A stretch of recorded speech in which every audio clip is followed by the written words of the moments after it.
Eu quero começar aqui, senhor presidente, me solidarizando com as famílias, com os amigos das 50 vítimas assassinadas na boate em Orlando, na madrugada de ontem, e também com os mais de 50 feridos que estão sendo atendidos.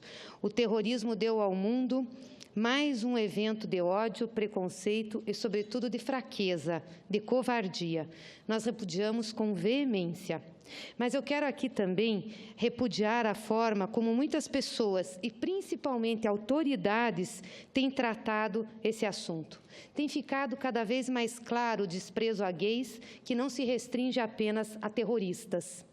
Acho que a pessoa que teve melhor compreensão e melhor posicionamento sobre esse fato foi o presidente Obama, que foi o mais correto e disse que o ataque é, antes de tudo, fruto do extremismo interno dos Estados Unidos.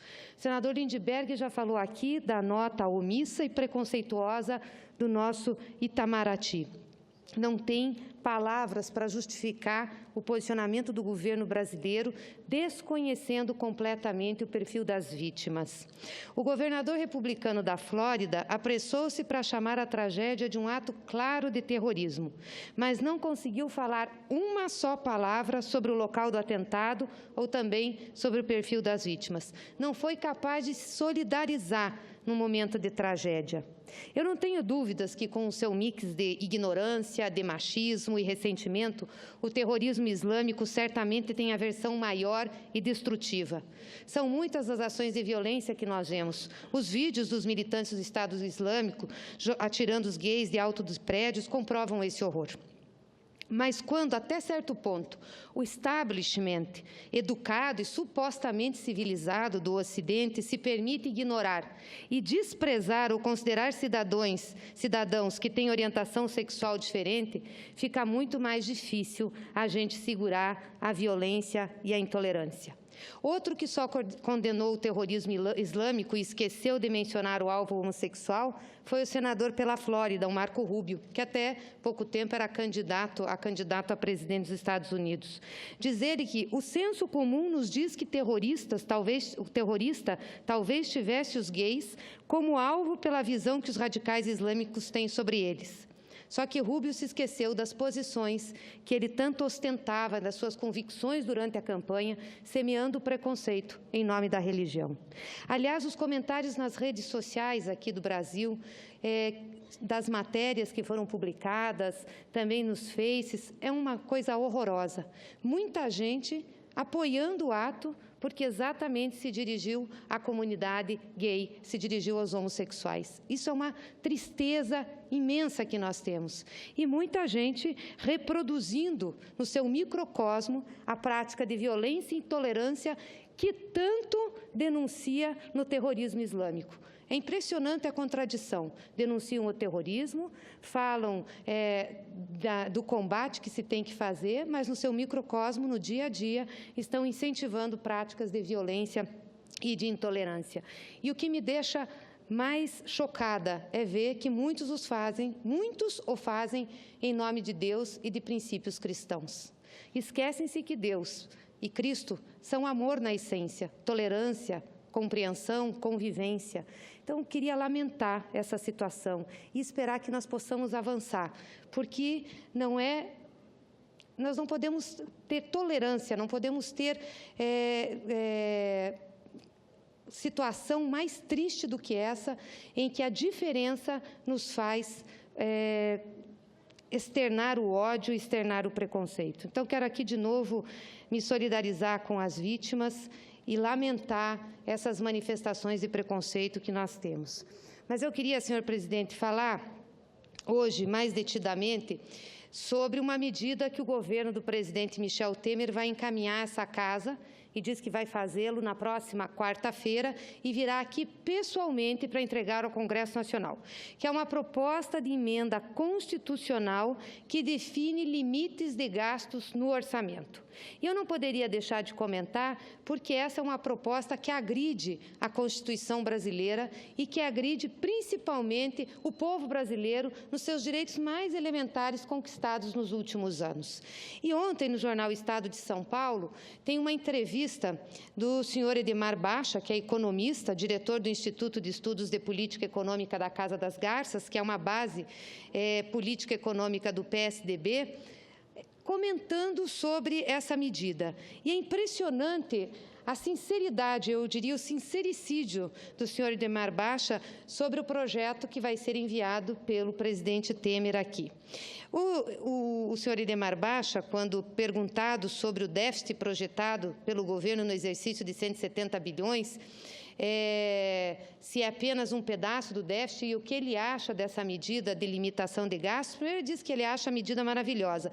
E aí ele diz o seguinte, 170 bilhões não é a totalidade do déficit. Nós estamos esquecendo da conta de juros, que são 400 bilhões. E essa conta de juros precisa ser paga. Por isso, nós precisamos ter limitação aos gastos do orçamento.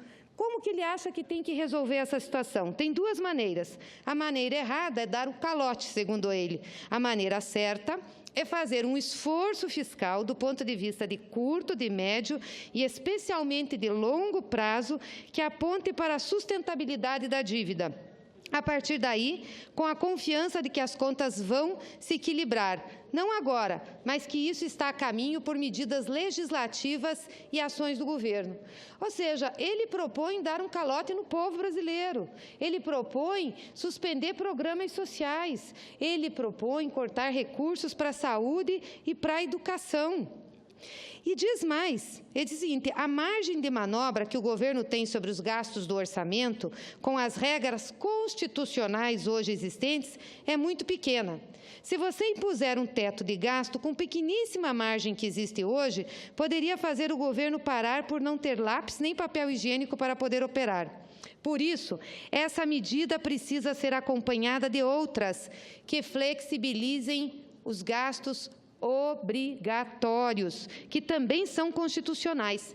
Essa é a mensagem mais importante. Quais são os gastos obrigatórios constitucionalmente determinados? Saúde, educação, assistência social, ou seja, são os gastos que se faz ou os investimentos que se fazem com a população mais pobre. Aí continua ele, a PEC que estabelece o teto teria de valer durante um período de 10 ou 20 anos. E sabe como é que é o estabelecimento desse limite de despesa?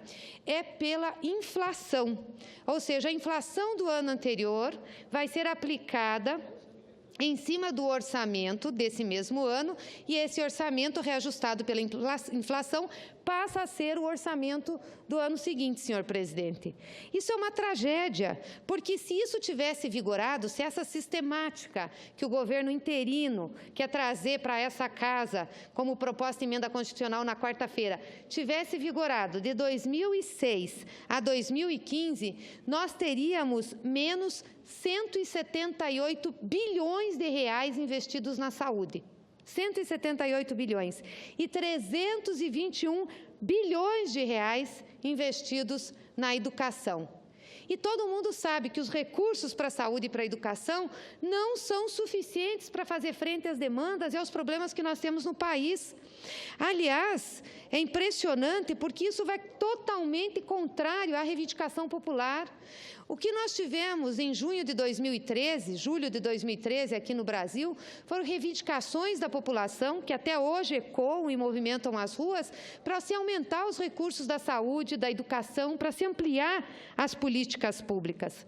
Mas ele diz que isso não vai atingir saúde e educação, que podem até melhorar, porque ele tem uma fórmula, que aliás é dada por um economista amigo dele, que é muito simples. Quem pagou o ensino médio, paga o ensino superior. Quem tem seguro médico, paga o SUS. Então, é simples a fórmula.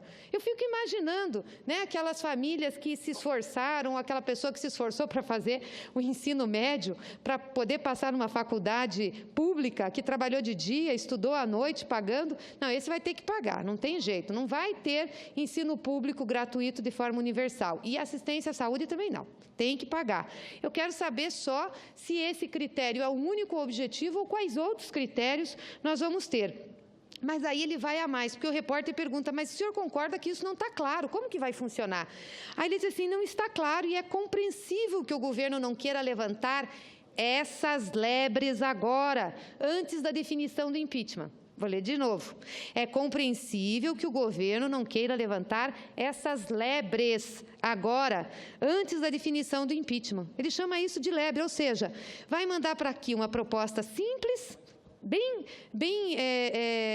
curtinha, dizendo que vai ter limite de gastos e que ficam suspensos as determinações constitucionais de despesas, que uma lei complementar vai dispor sobre elas, mas não entra no detalhe de como vai ser operacionalizado.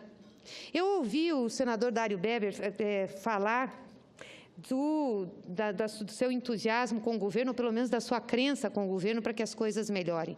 A começar por aqui, nós vamos ter uma tragédia social. Não há economia que melhore numa tragédia social. Se nós tivermos um pouco de melhora na economia desse país, é porque a gente garantiu um mínimo de renda a quem poderia consumir internamente, um mínimo de dignidade, com projetos e com propostas dessas, que não vieram só do governo Lula ou do governo da Dilma, vieram da Constituição de 1988. Eles vão mudar a Constituição por lei complementar. Esse Congresso, eles querem que esse Congresso autorize uma PEC para que suspenda-se as vinculações constitucionais e eles, por lei complementar, digam como é que vai funcionar daqui para frente. Isso vai ser uma tragédia. Se apressaram em dizer que não vão desvincular o salário dos aposentados do salário mínimo que é corrigido pelo poder real, pelo valor real. Mas como que eles vão pôr em prática isso? Só desmentiram o que tinham dito até agora, porque, na realidade, para cumprir isso que eles estão aqui, não tem como fazer reajuste real do salário mínimo para os 80% de aposentados que ganham um salário mínimo. Por que essa gente tem que pagar a conta? Por que o aposentado tem que pagar a conta? Por que a educação e a saúde, os mais pobres, têm que pagar a conta? Eu fico me perguntando.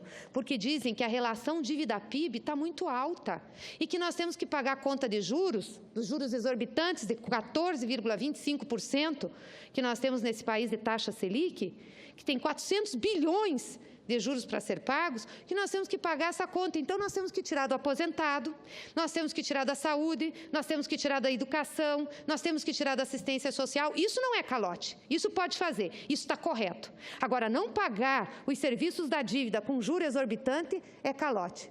Nós nunca tivemos uma relação dívida-PIB tão pequena na história desse país, ainda com o aumento que nós tivemos no último período.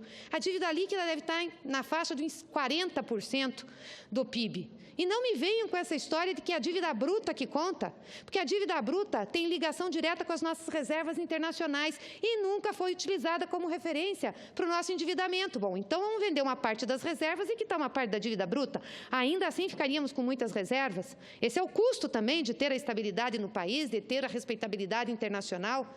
Agora, tirar dinheiro das áreas sociais para pagar uma conta de juro de 400 bilhões, sendo que nós temos uma relação dívida-PIB de 40%? Nenhum país europeu tem essa relação. Todos estão na faixa de 90%, quase 100%. Por que o Brasil tem que ser 30% ou 20%? Qual é a lógica disso? Para o mercado financeiro vir aqui, para investir, para a gente pagar os juros exorbitantes para garantir isso? Quais são os investimentos produtivos que nós estamos tendo?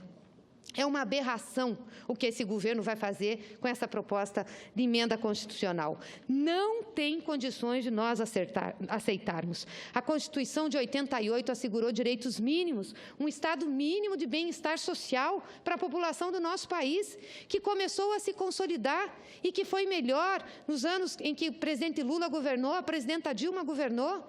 E eu sei que a maioria que compõe essa casa são senadores do Norte e do Nordeste, pelo número de estados que nós temos, e sabem a diferença que isso fez na vida daquele povo, que passava fome, que tinha dificuldades. Nós vamos voltar a viver isso de novo para pagar juro da dívida? Para ter uma dívida o quê? De 30%, 20% em relação ao PIB? E pagar o quê? Os derivativos, os títulos financeiros? Não está certo, não está justo. Nós não podemos fazer isso com o povo brasileiro. Eu espero, sinceramente, primeiro, que o presidente interino não venha trazer essa PEC, que tome tento e volte atrás, como voltou atrás de tantas outras ações que diz que iria fazer. E segundo, que, se ele trouxer, a gente rechace. A gente, no dia que trouxer, possamos rechaçar, falar contra, nos indignarmos em relação a isso. É por isso que a gente tem sistematicamente aqui, senadores, dito que esse processo de impeachment é um golpe. Não é um golpe só pela retirada da presidenta, não é um golpe só porque o processo está sendo mal feito, porque não estão deixando ela ter direito de defesa, porque não estão deixando ela exercer a sua condição de cidadã de ir e vir. Não é só por isso. É um golpe porque estão colocando como programa de governo algo que não passou pelas urnas. Eu duvido, e gostaria que algum senador aqui me dissesse se passaria pelas urnas uma proposta de governo dessa. Se Michel Temer se elegeria, dizendo que ia desvincular recursos da saúde, da educação e que não ia fazer o reajuste real do salário mínimo. Duvido, duvido que isso passaria. Não passaria, é só com um golpe mesmo. Por que é golpe? Porque não considera a vontade do eleitor, não passou pelas urnas, não teve voto. Por isso a importância de nós termos eleição para quem comanda o país. Porque a urna tem que legitimar a proposta que vai ser feita. Essa proposta pode ser da elite brasileira, pode ser de parte do Congresso, pode ser daqueles que colocaram ele lá, mas ela vai ser uma tragédia para o povo brasileiro, vai ser uma tragédia para os mais pobres. É isso que nós vamos ter de resultado. Concedo uma parte, senador. Muito obrigado, senadora Gleisi Hoffmann. Vossa Excelência não foge do debate. Embora tenhamos posições diferentes, Vossa Excelência sempre concede a parte a todos que lhe pedem. Senadora Gleisi, Vossa Excelência falou agora há pouco justamente sobre a legitimação do programa que com voto e sobre o que se diz na eleição e sobre o que se vai aplicar. Eu me lembro que no programa das eleições de 2014, a presidente Dilma nos vendeu realmente um paraíso. E a gente não podemos concordar que Vossa Excelência diga isso aqui sobre o governo do presidente Michel Temer, porque o programa da presidente Dilma, em nada, 8 dias depois, já era outra coisa totalmente diferente. Realmente nos vendeu uma coisa e entregou outra. Aquilo ali, sim, foi um verdadeiro golpe. Você vendeu um Eldorado, passar um programa que eram verdadeiros filmes de Hollywood e depois aconteceu outra coisa bem diferente. Eu devolvo a pergunta, aliás, que Vossa Excelência disse aqui. E se a presidente Dilma tivesse apresentado os reais números da economia brasileira para a população brasileira, ela teria sido eleita? Não teria. Não teria.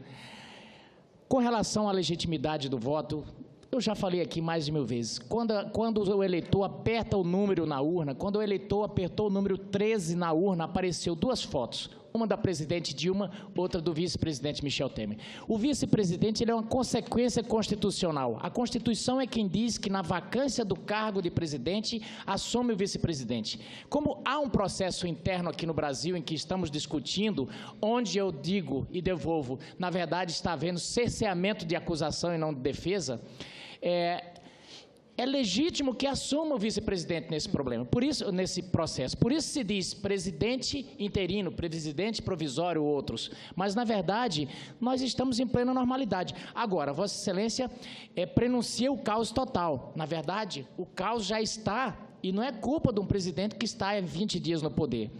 Vossa Excelência fala de coisas que poderão acontecer, mas eu digo que sobre o Partido dos Trabalhadores já aconteceu, sobre o governo da presidente Dilma já aconteceu. Na verdade, esse caos todo está colocado aí depois de 13 anos. Muito obrigado. Senador José Medeiros, qual foi o direito social que a presidenta Dilma suspendeu? Qual foi a garantia constitucional que ela deixou de executar? Nenhuma. Direito, dinheiro, recursos para a educação, recursos para a saúde, todos no limite e mais do que o limite constitucional, lançou o programa Minha Vida, garantiu o reajuste do salário mínimo por um reajuste real, nunca propôs desvincular a aposentadoria, o Bolsa Família também não propôs diminuir, muito pelo contrário, aumentar. Aonde que ela mexeu com os direitos do povo brasileiro, eu gostaria de saber. E ela ia conseguir manter? Claro ela que ia conseguir manter. Os programas FIES, Pronatec, todos eles já estavam em situação de penúria. Senador, podia ter até algumas restrições, mas jamais acabar com o programa. Sabe o que o Michel Temer está fazendo? O seu presidente interino está fazendo? Suspendendo a Constituição. Isso é muito grave. Está dizendo o seguinte, recurso para a saúde e para a educação não vai mais ser em relação à receita corrente líquida. Vai ser só a variação da inflação. Mas os juros nós vamos pagar na integralidade, porque isso é quase que algo sacro para a política brasileira. Como é que justifica isso? Eu gostaria de saber. Por que você não tem uma política de restrição de despesas também para juros? Por que nós não dissemos assim, ó, o juro não pode subir essa exorbitância? Por que o Brasil tem que ser o país que tem o maior juro do mundo? Não dá para aceitar isso. E mesmo com isso, antes que Vossa Excelência me diga, esse juro foi herdado da presidenta Dilma, e eu já criticava dessa tribuna exatamente essa taxa de juro, mesmo que diga isso, ela nunca propôs e nunca proporia mexer na Constituição e também tirar dos programas sociais. Jamais proporia. Tanto que ela podia fazer algumas adequações, mas retirar o direito ela não faria. Eu lamento muito que esse governo interino, golpista, esse governo que está aí sem legitimidade, faça isso. Isso não passou pelas urnas, ainda que a foto do seu Michel Temer estivesse lá na urna eletrônica para ser votado. Obrigada.